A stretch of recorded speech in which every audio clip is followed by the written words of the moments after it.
පින්නතුනේ අද ධර්මදේශනාවේ මාතෘකාව හැටියට මම යොදා ගන්න කල්පනා කළේ බුදුදහමේ මොකද්ද විශේෂයෙන් ඉස්මතු කරලා දේශනා කරන්නේ? අප්‍රමාදී. ප්‍රමාද වෙන අය ලව්වා ප්‍රමාද වීම සඳහාම කරුණු යොදවන්නේ. ඒ අය ලව්වා අකුසලයටම සංසාරේ දික් වෙන පැත්තටම කටයුතු කරවන්නේ මාර පාක්ෂිකයෝ හැම වෙලාවෙම බලාගෙන ඉන්නවා.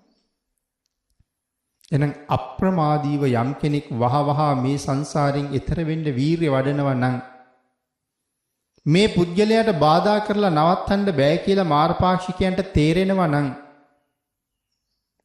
එවන් අය ගාවට සමහරලාට එන්නේ නැහැ. උත්සාහ කරනවා බාධා කරන්න. නමුත් ඒ බාධා ඔහු මැඩගෙන යනවා නම් කරන්න දෙයක් නැහැනේ. නමුත් ප්‍රමාදී වෙලා ඉන්න පුද්ගලයෙකුට ප්‍රමාද වෙන පැත්තට තව ටිකක් ඒගොල්ලෝ යොමු කරාම ඒගොල්ලෝ හොඳටම ප්‍රමාදයි. ආන් එහෙම අයට මේ මාරපාක්ෂිකයෝ හරියට බලපෑම් කරනවා. තවත් විදිහකට කිව්වොත් දුර්වලයන්ට මාරපාක්ෂිකයන්ගේ බලපෑම වැඩි. මොකටද? අයහපත පැත්තට ගමන් කරන්න. කුසලයෙන් ඈත් වෙලා අකුසලයේ පැත්තටම දුවන්න බලන්නේ ඒකයි. ඒ කාරණාව අපි කෙටියෙන් සාකච්ඡා කරගත්තොත් අපේ බුදුරජාණන් වහන්සේ සවැත් නුවර ජේතවනාරාමේ වැඩ ඉන්න කාලේ. පින්නතේ මේ කාලේ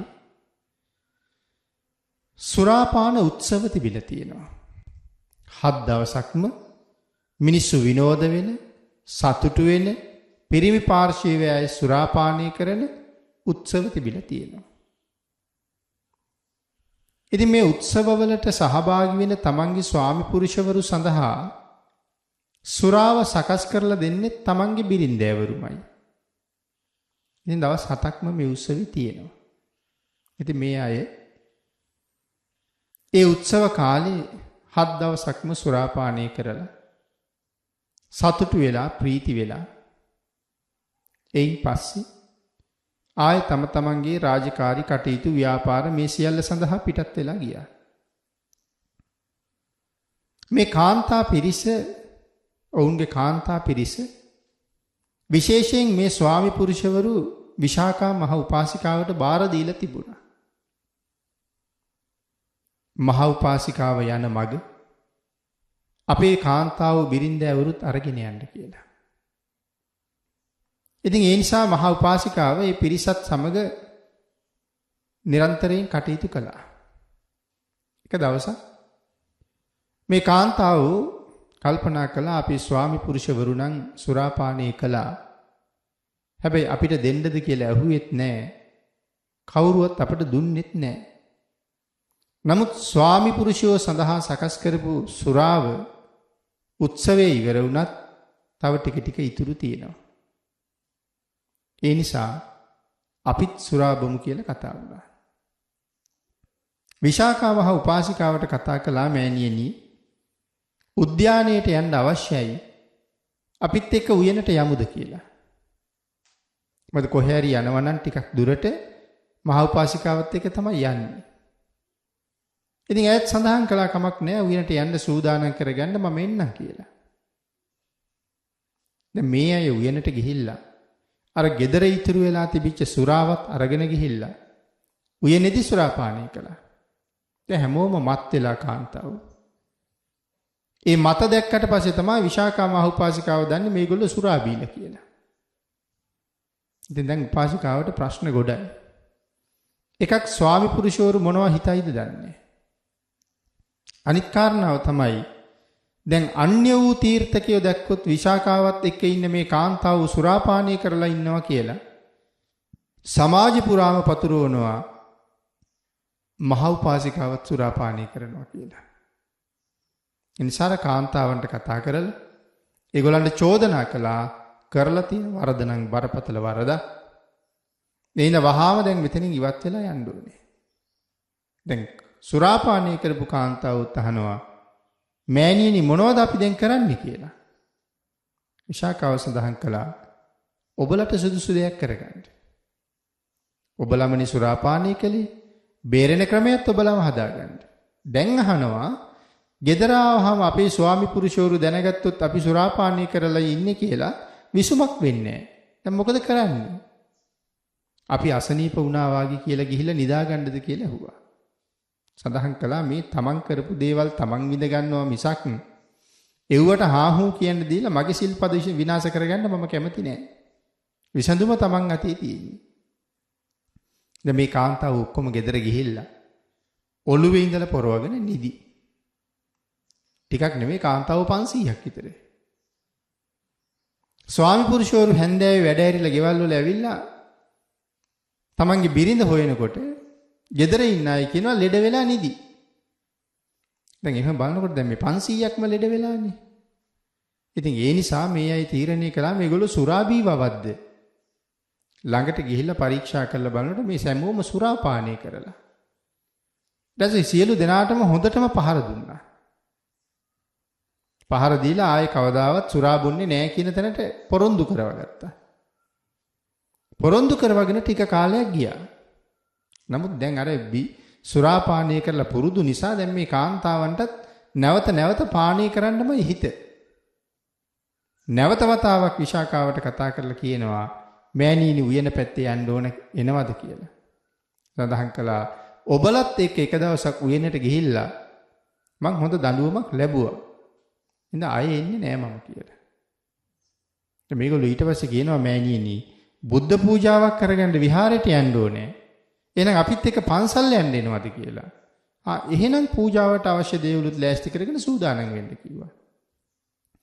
දැන් මේගොල්ලෝ අවශ්‍ය වතුර, තෙල් මල් මේ ආදී සියලු දේවල්ම ලැහැත්ති කරගෙන ඔය පූජාවට ගෙඩියන බඩු බාහිරාදී අතරේ හංගගත්ත සුරා බෝතල්.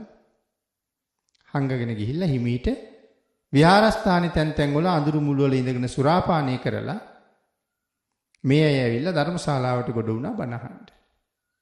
ධම්සභාවට ආවා. මේ වෙලාවේ පින්නතුනි මාරපාක්ෂික දෙවියෙක් කල්පනා කළා මොවුන් ලව්වා මෙතන නොවිය යුතු දේවල් කරවන්න ඕනේ. මාරපාක්ෂික දෙවියෙක්. ඒ කියන්නේ එතකොට එහෙම දෙවියොත් ඉන්නවා. මිනිස්සු වැරදි වැඩ කරනවට කැමති අය ඉන්නවා. වැරදි කරන අයට අනුබල දෙනවා. එහෙම අය ඕන තරම් ඉන්න බව දැන් මේ කතාවෙනුත් අපිට පැහැදිලි වෙනවා. මේ ධම්මපද පාළියේම ඔය කාරණාව පැහැදිලි කරන තැන් ගණනාවක් තියෙනවා. මේක එක අවස්ථාවක්. දැන් මේ මාරපාක්ෂික දෙවියා කල්පනා කරනවා නොවිය යුතු දේවල් මෙතනදි වෙන්න ඕනේ කියලා අරගොල්ලන්ට ආවේශ වෙලා දැන් ධම්සභාවේ වාඩි වෙලා භාග්‍යතුන් වහන්සේට ධර්මදේශනාවට ආරාධනා කරලා තියෙන වෙලාවේ මේ කාන්තාව හීනියට පටන් ගත්තා ගීත මුමුණන්න. හීනියට පටන් ගත්ත මෙමිනියම දැන් මහා හඬින්ම කියනවා. සමහරු අත් පොලසන් දෙනවා, සමහරු ගීත කියනවා, සමහරු නටනවා. දැන් මේ භාග්‍යතුන් වහන්සේ ඉස්සරහ පිටේ. ඉතින් භාග්‍යතුන් වහන්සේ දැනගත්ත මේ සුරාපානය කරලා ඉන්නේ මාරපාක්ෂිකයෙක්ගේ බලපෑමක් මෙතන තියෙනවා. දැන් මොවුන්ගේ වෙරිමත නැති කරන්න ඕනේ. අපේ භාග්‍යතුන් වහන්සේ ආසනීයම වැඩ ඉඳගෙන මහා අන්ධකාරයක් ලැබුවා. ඒක මෙච්චරයි කියලා කියන්න බැරි මහ පුදුම අඳුරක්. ඒ අඳුර මවලා භාග්‍යතුන් වහන්සේ බුද්ධාසනෙ නැගිටලා මහමෙර මුදුනට වැඩියා. ඉතින් මහමෙර මුදුනට වැඩියා කියලා කියහම තව්තිසාවට වැඩියා කියලා කීවත් වැරදි නෑ. මොකද තව්තිසාව තියෙන්නේ මහමෙර මුදුනේනේ. ඉතින් භාග්‍යතුන් වහන්සේ මහමෙර මුදුනට තමයි වඩින්නේ. තව්තිසාවට වැඩියා කියන කාරණාව මෙතන සඳහන් කරන්නේ නෑ. නමුත් තව්තිසාව තියෙන්නේත් මහමෙර මුදුනේ. මහ පොළොවට අයිති දිව්‍ය ලෝකයක් හැටියටනේ තව්තිසාව සලකන්නේ. ඉතින් මහමෙර මුදුනේ තමයි තියෙන්නේ. දැන් අර අන්ධකාරයේ තරම කොච්චරද කියලා කිව්වොත් මේ උගුර ගාවට එනකන් බීලා හිටපු වෙරි සුරාව හිඳිලා වෙරි මත හිඳිලා මේ අය බීතියෙන් බීතියටපත් වෙලා. දැන් ඔවුන් හොඳටම වෙරි හිඳිලා බව දැනගත්තාම අපේ බුදුරජාණන් වහන්සේ මහමෙර මුදුනේ ඉඳලා ඌර්ල රෝම ධාතුවෙන් බුද්ධ රශ්මියක් විහිදවලා සඳු දහසක් පෑවුවා වගේ සුදෝ සුදු ආලෝකයක් ප්‍රදේශයේ පුරාම පතුරවලා ඇරියා. ඒ ආලෝකයත් එක්ක තමයි මොවුන්ගේ බය නැතුව ගියේ. භාග්‍යතුන් වහන්සේ අන්න එතන වැඩ ඉඳලා තමයි මෙන්න මේ ගාථා රත්නේ දේශනා කරන්නේ.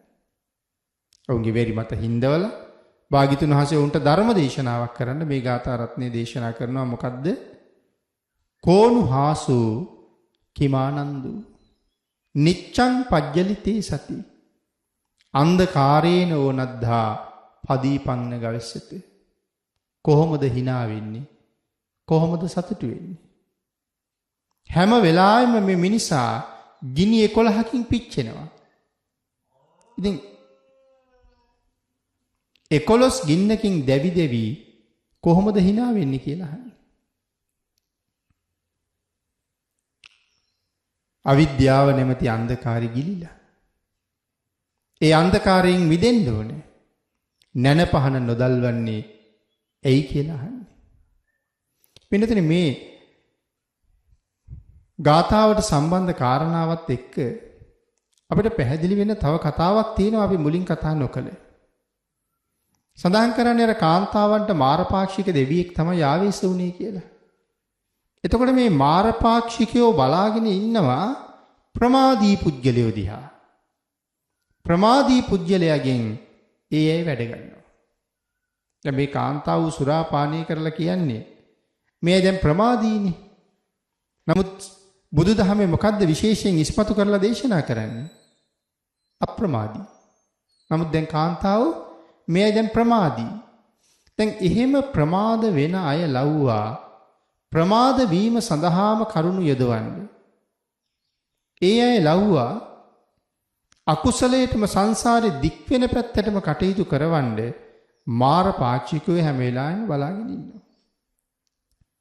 එහෙනම් අප්‍රමාදීව යම් කෙනෙක් වහවහ මේ සංසාරයෙන් එතර වෙන්න වීරිය වඩනවා නම් මේ පුද්ගලයාට බාධා කරලා නවත්තන්න බෑ කියලා මාර පාක්ෂිකයන්ට තේරෙනවා නම්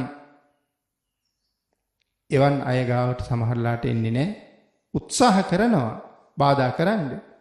නමුත් ඒ බාධා ඔහු මැඩගෙන යනවනම් කරන්න දෙයක් නැහැනේ. නමුත් ප්‍රමාදී වෙලා ඉන්න පුජ්‍යලයකට ප්‍රමාද වෙන පැත්තට තව ටිකක් ඒගොල්ලෝ යොමු කරාම ඒගොල්ලෝ හොඳටම ප්‍රමාදයි. ආන් එහෙම අයට මේ මාරපාක්ෂිකයෝ හරියට බලපෑම් කරනවා. තවත් විදිහකට කිව්වොත් දුර්වලයන්ට මාරපාක්ෂිකයන්ගේ බලපෑම වැඩි. මොකටද? අයහපත පැත්තට ගමන් කරන්න.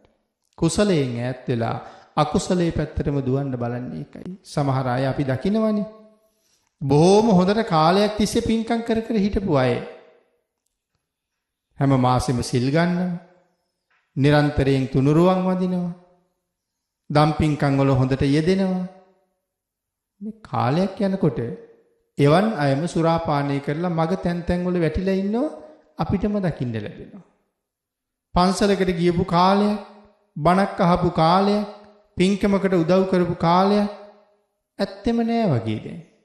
ඒ කියන්නේ අවුරුදු ගානකින් ගිහිල්ලා නෑ. කාලයක් ඒවම කර කර හිටියා.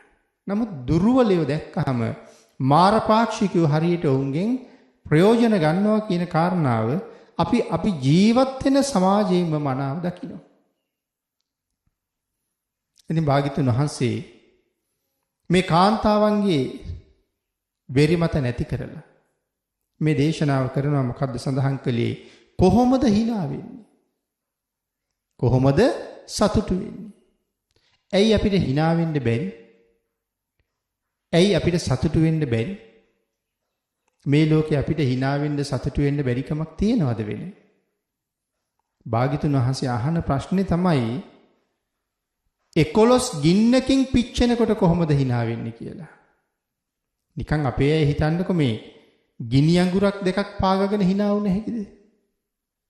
ඒ වේදනාවත් එක්ක පොඩි ගින්නකට පිච්චෙනකොට අපි hina වෙනවද? ඒ ගින්නෙන් දැවි දැවි අඟුරු 4ක් 5ක් උඩ ඉඳගෙන අපි සතුටු වෙනවද? එහෙම වෙන්නේ නැහනේ. මේ hina වෙවි ඉන්න පුජ්‍යලයකට නමුත් හදිසියේ අඟුරක් පෑගිච්ච ගමන් hinaව නතර වෙනවනේ. එතකොට එහෙනම් පිච්චෙනකොට hina වෙන්න, පිච්චෙනකොට සතුටු වෙන්න බෑ. නමුත් මෙතන අහන්නේ එහෙමද? ගිනි 11කින් පිච්චි කොහොමද hina වෙන්නේ කියලා අහන්නේ. අඟුරක් දෙකක් පෑගුණාම අර විදිහ නම් 11 ගින්නකින් පිච්චෙනකොට කොහොමද hina වෙන්නේ? මේ සත්වයා රෑ දවල් දෙකේම මේ ගිනි 11න් පිච්චෙනවා. මොනවද මේ ගිනි 11? සඳහන් කළා රාග, ද්වේෂ, මෝහ. ඒ වගේම තමයි ව්‍යාධි, ජරා, මරණ, ශෝක, පරිදේව, දුක්ඛ, දෝමනස්ස, උපායාස. මෙවන් 11 ගින්නකින් මේ සත්වයා හැම මොහොතකම පිච්චෙනවා. ජාතිය නිසා පිච්චෙනවා.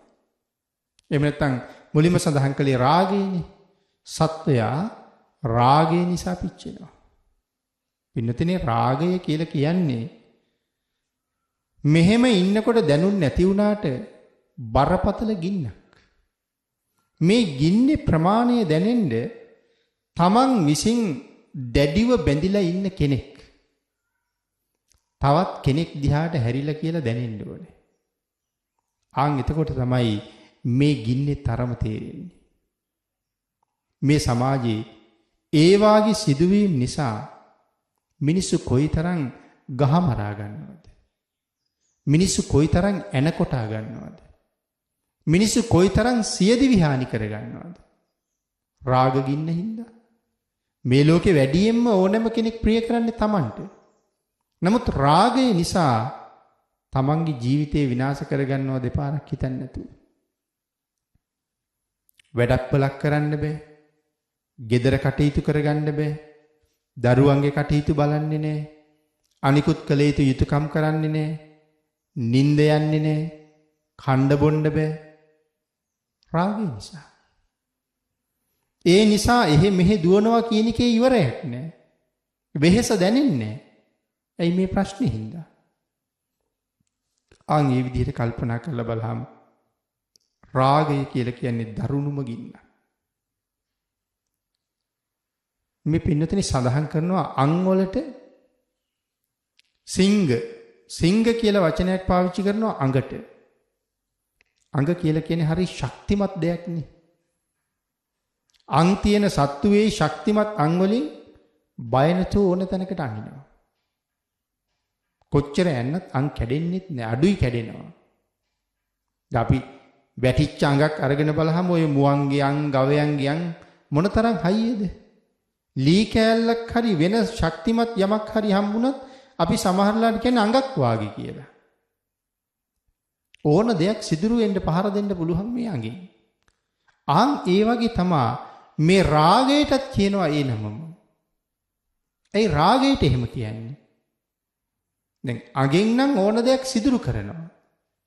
රාගයටත් පුළුවන්ලු මොකක් සිදුරු කරන්නද? මිනිස්සුන්ගේ කුසල් හිත සිදුරු කරන්න. බොහෝම හොඳට පින්කම් කරගෙන ඉන්න කෙනෙක් රාගයෙන් මත් වුණොත් එහෙම ඒ පින්කම් සියල්ල අත්හැරලා දානවා. මෙතෙක් කල් ගරු කර කර හිටපු සිල්පදේ අත්හරින්න දෙපාරක් හිතන්නේ. ඒ සිල්පදේ සුණු විසුණු වෙනවා. මේ සාමාන්‍ය පුජ්‍යලියෙකුට විතරක් නෙමෙයි. ධානා අභිඥා ලැබලා අහසින් ගියපු ඍෂිවරු පවා අන්තිමට නිකන් තටු කැඩිච්ච කුරුල්ලෝ වගේ ධානයේ බිඳිලා බිම වැටෙනවා රාගය නිසා. ඒතර හිතන්න මේ රාගය කියලා කියන්නේ කොයිතරම් ධර්මතාවයක්ද කියලා. කොයිතරම් ශක්තිමත් දෙයක්ද? රාගයට කරන්න පුළුවන් දේවල් සීලවන්තයා දුස්සීලයක් කරන්න පුළුවන්. මහා අපරාධකාරයෙක් බවට පත් කරන්න පුළුවන්. අනික පින්නතේ රාගය අන්ධයි කියලා අපි කියන්නේ. රාගයෙන් අන්ධ වෙච්චාම කරන්නේ මොනවද නොකරන්නේ මොනවද කියලා තේරෙන්නේ නැහැ. ඒක නිසා තමයි පියා අතින් දැරිය අතරමං වෙනවා. දැරිය දූෂණය වෙනවා. තාත්තා අතින්. පුතා අතින් අම්මා කෙලෙසෙනවා. සහෝදරයා අතින් සහෝදරිය කෙලෙසෙනවා. මේක තමයි අන්ධ බව. නමුත් පස්සේ වැටුණාට තේරුමක් නැන්නේ. ඒ නිසා රාගය අන්ධයි කියලා සඳහන් කරනවා. රාගික පුජ්‍යලයා සම්පූර්ණයෙන් උමතු වෙච්ච පුජ්‍යලෙක්. පිළිකුල කියන දේ ඔහුට නෑ. රාගික පුජ්‍යලයාට පිළිකුල කියන දේ දැනෙන්නේ නෑ. ඒ උමතු වෙච්ච නිසා. ඒ නිසා රාගය ගින්නක්. ඒ වගේම තමයි ද්වේෂය ද්වේෂයක් ගින්න. මහා භයානක ගින්නක් ද්වේෂය කියලා කියන්නේ. ඒ ද්වේෂයෙන් පිච්චෙන පුජ්‍යලයට කරන්නේ කියන්නේ මොනවද කියලා තේරෙන්නේ නැහැ. වචනයක් කතා කරන්න ගියත් කවුරු එක්කද කතා කරන්නේ? කාටද කතා කරන්නේ? මොනවද කියන්නේ? කවුරු ඉන්න තැනද කියන්නේ? ඒ මොකවත්ම තේරෙන්නේ නැහනේ. අම්මා තාත්තා ඉන්න තැන කොයිතරම් පහත් විදිහට, නපුරු විදිහට, පරුස විදිහට දේශේ නිසා කතා කරනවාද? අම්මයි තාත්තයි ළඟයි කියන කාරණාව අමතක වෙනවා. ඒක එතනින් එහාට ගියහම අම්මටත් කතා කරනවා පරුස විදිහට, තාත්තටත් කතා කරනවා පරුස විදිහට. තමන් ළඟ බිරිඳ ඉන්නවා කියන කාරණාවත් අමතකයි. තමන්ගේම දරුවෝ ඉන්නවා කියන කාරණාවත් අමතකයි. ඒ නිසා එහෙමත් වචන පාවිච්චි වෙනවා. සමහරලාට උගන්වපු ගුරුවරයා, සමහරලාට භික්ෂුන් වහන්සේ නමක් තමන් ළඟ හිටියත් මේ ද්වේෂය නැමැති ගින්න නිසා තමන්ගේ වචනවල නම් කිසිම සංවරයක් නැහැ. ඒවා ඒ විදිහටම පිට වෙලා යනවා. පරුස වචන ඕන තරම් කියනවා ද්වේෂය නිසා. ආන්ගේ ද්වේෂය පාලනය කරගන්න බැරි වෙච්චාම පහර දෙන්න පටන් ගන්නවා. ඒ පහර දෙන්නේ කාටද කියන කාරණාව ඔහුට තේරෙන්නේ නැහැ. සමහරවිට අම්මා තාත්තා ආවත් බේරන්න මව්පියන්ට පවා පහර දෙන්න පෙළඹෙනවා. ඒ තරම් ගින්නක් ද්වේෂය කියලා කියන්නේ. ඒකට රාග ගින්නෙන් පිච්චෙනවා, ද්වේෂ ගින්නෙන් පිච්චෙනවා, මෝහයෙන් පිච්චෙනවා. මෝහය කියන්නේ මුලාවනේ. මුලාව, මෝඩකම, අඥානකම මේ ආදී කරුණුත් මෝහය කියන කාරණාවට කියනවා. ඉතින් දැන් මේ දේවල් වලින් පිච්චෙන්නේ මෝහය නිසානේ. මෝහය තමයි ප්‍රධාන හේතුව. එතකොට ආන්ගේ නිසා මෝහයෙන්ුත් දැවෙනවා. ඊළඟට පින්නතුනි ව්‍යාධිය, ලෙඩවීම පිළිබඳව මටත් මෙහෙම වෙයිද? අපිට එහෙමත් දුක හිතෙනවා. දරුණු ලෙඩ හැදිලා ඉන්න අය දැක්කහම මටත් මෙහෙම වෙයිද? බයක් ඇති වෙනවා. සමහර ලාවට දැන් අපි පිළිකාවලට එහෙම හරි බයයි. වකුගඩු නරක් වෙනවට හරි බයයි. අක්මාවීදි වෙනවට හරි බයයි. දැන් දවස් දෙකක් තුනක් ඇඟේ කොතන හරි තරක් ඇතුලෙන් ටික ටික රිදෙනවා වගේ දැනුනොත් කාටවත් නොකියනවා වුණාට Tamanට සැකයක් එනවා. මේ පිළිකාවක්ද? පිළිකාවක්වත්ද? එහෙම හිතෙන ඒවා අපිට තියෙනවා. සමහරලාට මුත්‍රා දැවිල්ල වාගේ දවස් දෙක තුනක් එක දිගට දැනෙන්න පටන් ගත්තොත් මේ වකුගඩුවක රෝගයක්වත්ද? ගල් හැදිලවත්ද? මේ වාගේ අපිම තනියම හිතනවා. ඉතින් එහෙම බය වෙනවා. මටත් එහෙම වුණොත් කොහොමද? නමුත් ඇත්තටම එහෙම නොවේද? එවන් තැනකට මූණ දීලම තමයි ඉන්නේ. ව්‍යාධිය. ඊට පස්සේ ලෙඩ වෙච්ච කෙනා, ලෙඩ වෙච්ච කෙනෙක් මානසිකව විඳින දුක ලෙඩ වුණ කෙනෙක් විතරයි දන්නේ. ඒක අනික් කෙනෙකුට තේරෙන්නේ නැහැ. කවද්ද සනීප වෙන්නේ? කවද්ද ඇවිදින්නේ? කවද්ද නැගිටින්නේ? කවද්ද පෙරවාගේ නාගන්නේ? කවද්ද පෙරවාගේ එහාට මෙහාට යන්නේ? පින්කම් කරගන්නේ? මේ වාගේ කොච්චර දේවල් හිතනවද? අන් ඒ නිසා මේ ව්‍යාධියත් මහගින්නක්. ඔතෙන් තාම පිළිකාවක් හැදිලා නැති කෙනෙක්. හැබෑවටම බයෙන් ඉන්නේ මටත් හැදෙයිද? ඒ ප්‍රශ්නේ නැති කෙනෙක් නැති තරන්නේ. ඒ වාගේ තවත් දරුණු රෝග ගැන කල්පනා කරා මටත් එහෙම වෙයිද? එහෙම හිතනවා වුණ තරම්. එන්න මේ ව්‍යාධිය කියලා කියන්නේ මහගින්න. ජරා, වයසට යනවා. වයසට යනවා කියලා හිතෙනකොට අපිට කොච්චර දුක හිතෙනවද? මෙහෙම ඉන්නකොට වයසට යනවා කියන එක දුක නෑ. නමුත් හදිස්සියෙම කැඩපතකින් හරි මූණ දැක්කහම වෙනතට වඩා දැන් වෙනස් වෙලා, නළල රැලි ගාන වැඩි වෙලා, සිනහ වෙනකොට මූණේ වැටෙන රැලි ගාන වැඩි වෙලා මෙහෙම දැනෙන්න පටන් ගත්තාම Tamanට ඇති වෙන්නේ මහ පුදුමාකාර දුකක්. සුදු කෙස් ගහක් නැත්නම් කළු කෙස් ගහක් සුදු වෙලා දැක්කහම 2 3 4 5 සුදු වෙන්න පටන් ගත්තාම මේ කාටවත් නොකීවට ලොකු දුකක් තියෙනවා. ඒ නිසා සඳහන් කළා මේ ජරාවට යන එක, වයසට යන එක. පුද්ගලයා දවන කාරණාව. ඊළඟට සඳහන් කළා මරණය. මේ ලෝකේ මරණයට බය නැත්තේ කවුද? රහතන් වහන්සේ නම් මරණ බය නැත්තටම නැති කරලා තියෙන්නේ. මොකද ජීවත් වෙන්න ක්ලේශයක් නැහැනේ. ඉතින් ක්‍රමානුකූලව සකදාගාමි අනාගාමි උත්තම ක්‍රමානුකූලව මේ මරණ බයෙන් ටික ටික මිදෙන අය. අනික අනිවාර්යෙන් දන්නවා කොතන මැරුණත් කවද මැරුණත් කොහොම මැරුණත් දුගතියක් නැහැ කියන්නේ. මරණින් පස්සේ හම්බෙන්නේ මීට වඩා හොඳ තැනක් කියන කාරණාව දන්න නිසා උන්වහන්සේලාට මරණ බය අඩුයි. නමුත් මරණ බය නැත්තටම නැති කෙනා සම්පූර්ණයෙන්ම නැති කරලා දාන්නේ මහරහතන් වහන්සේ. ඉතින් අනාගාමින් වහන්සේලාට බය නැහැ. බයක් නැහැ වගේ තමයි. මරණයත් එක්කම උපදින්නේ බඹලව නම් අය කවදාවත් මේ පල්ලෙහැ උපදින්නෙම නැත්තම් මේ මරණයෙන් පස්සේ තව එක ආත්ම භාවයයි නම් උපදින්නේ.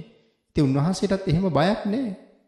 නමුත් රහතන් වහන්සේට මරණයට යනවා කියන කාරණාව බොහොම පුදුම සතුටින් සිද්ධ වෙන දෙයක්. ඇයි මරණයට උන්වහන්සේ ඒ තරම්ම සතුටු? තමන්ගේ මංගල්‍යයක හින්දා. මරණයට යන්නේක තමයි තමන්ගේ මංගල්‍යය. ඒ නිසා මරණයට පත්වීම රහතන් වහන්සේට පුදුම සතුටක්. හැබැයි එහෙම සතුටක් කියලා ඒ උතුම් නිවන් සුවය මේ ලෝකේ තියෙන උසස්ම සැපේනේ. නිබ්බාණං පරමං සුඛං. ඉතින් එහෙම සඳහන් කරාම ඇත්තටම බුදුදහමේ නිවන මරුණ කෙනෙකුට ලැබෙන දෙයක්ද? බුදුදහමේ නිවන මරුණට පස්සේ හම්බ වෙන එකක් නෙමෙයි. බුදුදහමේ නිවන මැරෙන්න කලින් හම්බ වෙන එකක්.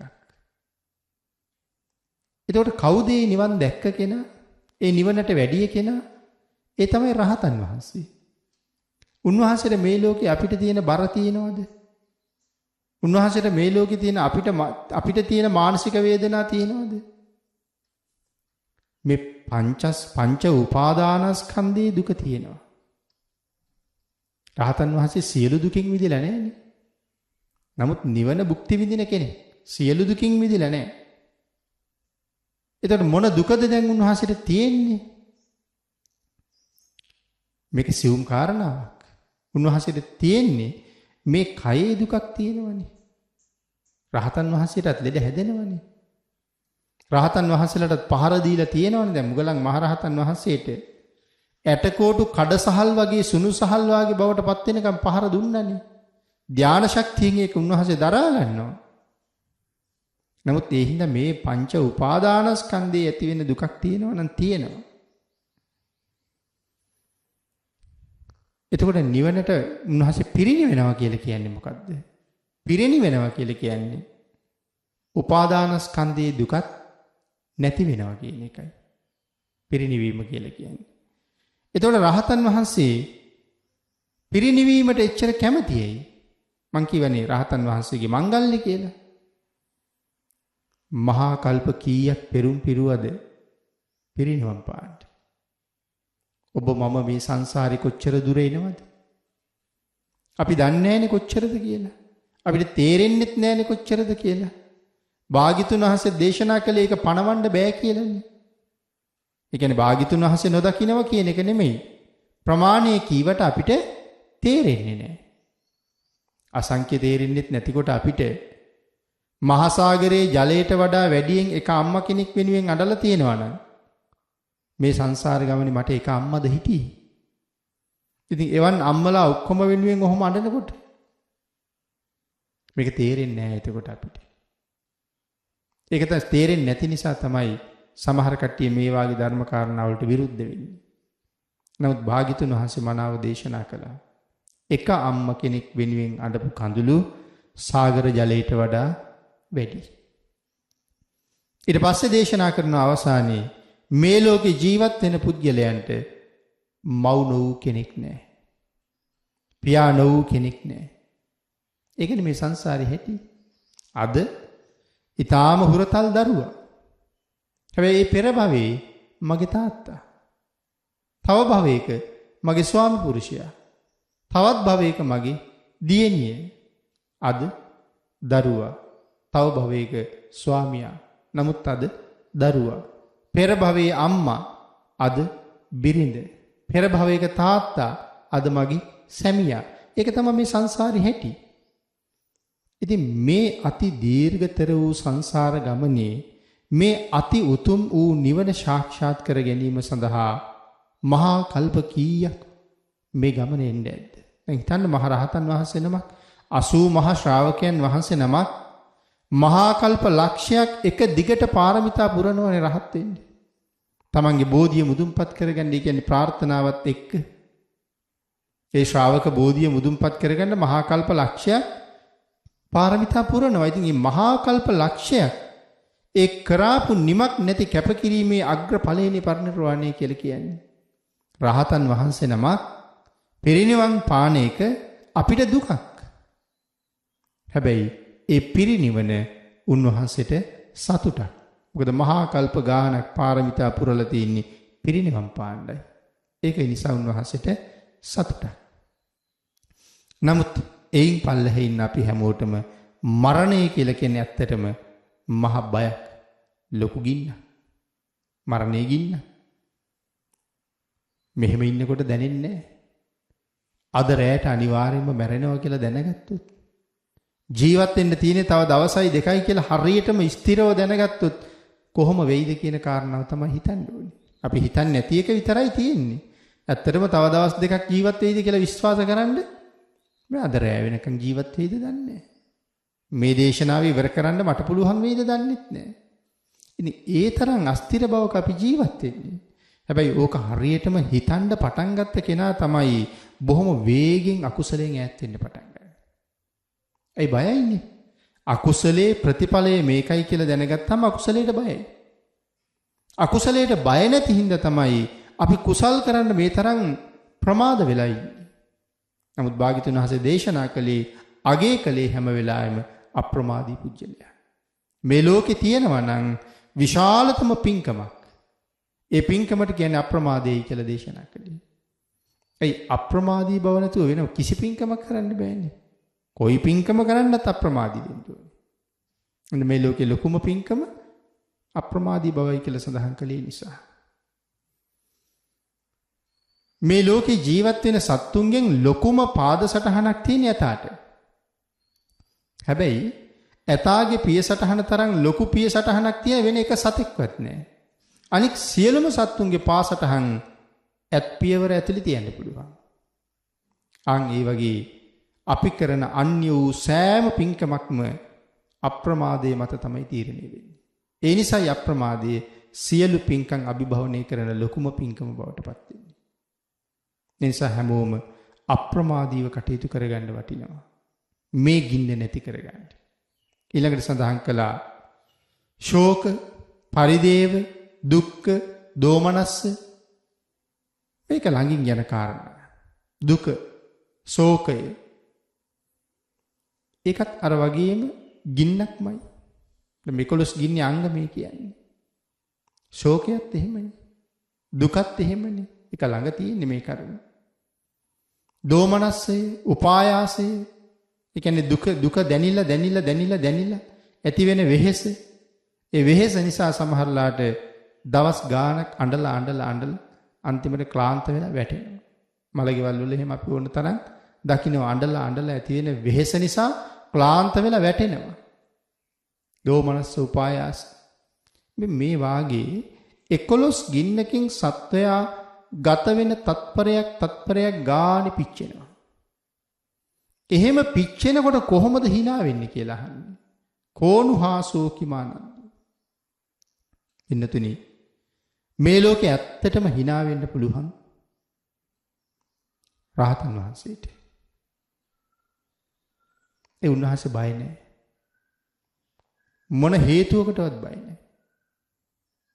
ඒ විතරක් නෙමෙයි මාර්ගඵලලාභීන් වහන්සේටත් hina වෙන්න පුළුවන්. ඒ සෝවාන් වහන්සේ හොඳාකාරවම දන්නවනේ මං ආයේ සතර පායේ උපදින්නේ නැහැ කවදාවත් කියලා. සතර පායේ උපදින්නෙත් නැහැ. මින් ඉදිරියට සතර පායේ උපදින්න හේතු වෙන කර්මයක් කෙරෙන්නෙත් නැහැ. පෙර භවයේ කරපු කර්ම ලෑස්ති වෙලා ඉන්නවනම් මේ වෙනකොටත් මාව නිරේට ගෙනියන්න. හැබැයි මේ සෝවාන් වෙනවත් එක්කම සතර අපායේ හෙලන්න බලාගෙන හිටපු අකුසල් ටිකත් ඔක්කොම පුච්චලාම තමයි සෝවාන් වෙන්නේ. අය ඒ කර්ම වලට බෑ මාව සතර අපායට ගෙනියන්න. මේ ජීවත් වෙනකන් නොයෙක් වද හිංසා වලට පැමිණෙන්න පුළුවන්. නමුත් නිරේට ගෙනියන්න බෑ. මේ මනතට නිරේගාමී කර්මයක් වෙන්නේ නැහැ. සකදාගාමීන් වහන්සේ ඊට වඩා ඉහළින් ඉන්නේ. අනාගාමීන් වහන්සේ ඊටත් වඩා ඉහළින් ඉන්නේ. ඉතින් උන්වහන්සේලාට මරණය පිළිබඳව දුකක් බයක් එහෙමම නෑ. රහතන් වහන්සේ බය නැත්තටම නැති කරපු කෙනා. ඉතින් hina වෙන්න පුළුවන් සතර අපා බියෙන් මිදිලා හින්දා. හැබැයි ඔබවත් මමවත් සතර අපා බියෙන් මිදිලා නෑ. මේ ජීවිතෙත් මේ වෙනකන් කරගත්ත කර්ම සමුදායක් අපිට ඇති. හැබැයි පෙර භවයේ කරපු කර්ම තවම අපට විපාක දීලා නැතුව ඕන තරම් තියෙනවා. තාම විපාක දුන්නේ නෑ. නමුත් විපාක දෙන්න බලාගෙන ඉන්නවා. ඒ කියන්නේ අනාගතයේ අහවල් කර්මය නිසා දැන් දඬුවම් විඳින්න අපි නියම වෙලා ඉන්නේ. අපි දන්නෙත් නෑ ගිය ආත්මේ කරපු කර්මය මොකද්ද කියලා දන්නෙත් නෑ. ඒකට නියම වෙච්ච දඬුවම මොකද්ද දන්නෙත් නෑ. හැබැයි ওই දෙකම මම නොදන්නවා වුණාට මේ වෙනකොටත් දඬුවම් නියම කරලා ඉන්නේ. ඒ කියන්නේ අපි මේ වෙනකොටත් වරෙන්තු වෙච්ච වැරදිකාරයෝ. පෙර කරපු කර්ම වලට අනිවාර්යෙන් අනාගතයේ දඬුවම් විඳින්නම ඕනේ. හැබැයි ඉතින් එහෙම තියෙනකොට තවත් වැරදි කරනවද කියන කාරණාව තමයි හිතන්න ඕනේ. තවත් කරනවද කියලා හිතන්න ඕනේ. දැන් පෙර කරපුවාට කරන්න දෙයක් නැහැනේ. දැන් ඥානවන්තයෝ ඒ සඳහා නොඑක් විපල්ක හොයාගන්න පුළුවන්. හැබැයි ඒකටත් හොඳ ප්‍රඥාවක් තියෙන්න ඕනේ.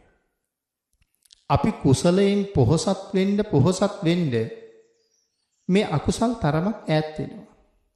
ඒ බලවත් වෙලා තියෙන කුසල්නේ. දැන් මේ ජීවිතේ මිනිස්සෙක් වෙලා ඉපදුන අපි පෙර ජීවිතෙන් මැරෙනකොට අපායට යන්න පව් නොතිබ්බය නෙමෙයිනේ. අපායට යන්න පව් තිබ්බා.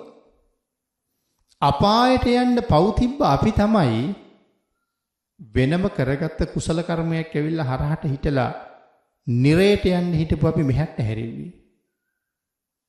ඒ ප්‍රබල කර්මය නිසා. මේ තාමත් අපි පවතින්නේ ඒ කර්මය මතනේ. ඒ ප්‍රබල කර්මය මත තමයි තාමත් මේ ජීවත් වෙන්නේ.